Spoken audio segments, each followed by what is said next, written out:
I come from a business psychology background, and I wanted to take a formal approach in understanding how we make decisions. I've always been interested in people and human decision making, and this course has been a natural progression of my studies. So behavioural economics in the world today is such a growing field in the professional industry. You need to look at why people are choosing to make decisions that doesn't just take an economic point of view, it also takes into account their social well-being, their cognition, or who they interact with. If they're making any unhealthy decisions, you can look at how to influence their decisions to make them better. Psychology and economics as a standalone subject are fundamentally different. It does address a lot of key societal issues, and I believe that research in these areas would benefit the society as well as the academic institutions at large. Because the course is split across both departments, everyone has a tutor from both economics and psychology, which means that whenever you've got a question or when you're discussing your projects, you get inputs from both departments.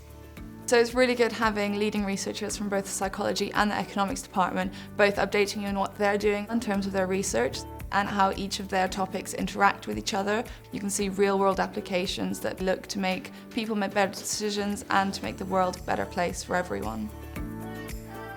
On the course, we've got a really good community. I think there's a lot of interaction between people, especially between the people from different disciplines. There's psychologists, economists, biologists, physicists. Everyone brings something different, everyone's got their own perspectives on how to approach the questions and the essays, and they bring in things that you might not otherwise have considered. We tend to have a very unique kind of interaction because we all have different knowledge bases, and especially when we talk about a single topic, we tend to have a lot of arguments for and against. Our professors provide the framework and we add colours to it. The really good thing about this course is that you get to learn about all sorts of things you wouldn't otherwise have learned about. So you learn about rational economic theory, cutting-edge psychological theory, as well as some neuroeconomics in there as well. We also have a coding module which helped me to learn coding, which I'd never done before, which I think was really valuable for me as well. So there is a mathematical module, and while it is important for the overall course, the lecturers were really understanding if you didn't have as much experience as others, and they put a lot of support sessions and a lot of extra classes to help you understand it at your level and at your progress level as well. The course has a lot of applications, especially from a careers point of view.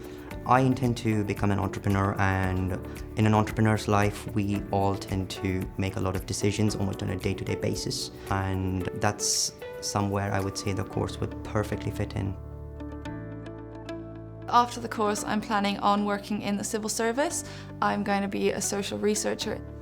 And I think that this course is really going to have helped me because I gained a really broad understanding of what drives people's behaviour, and as well the statistical knowledge and the coding knowledge that we gain is going to be really useful because I feel like I'm going to have that edge over someone else.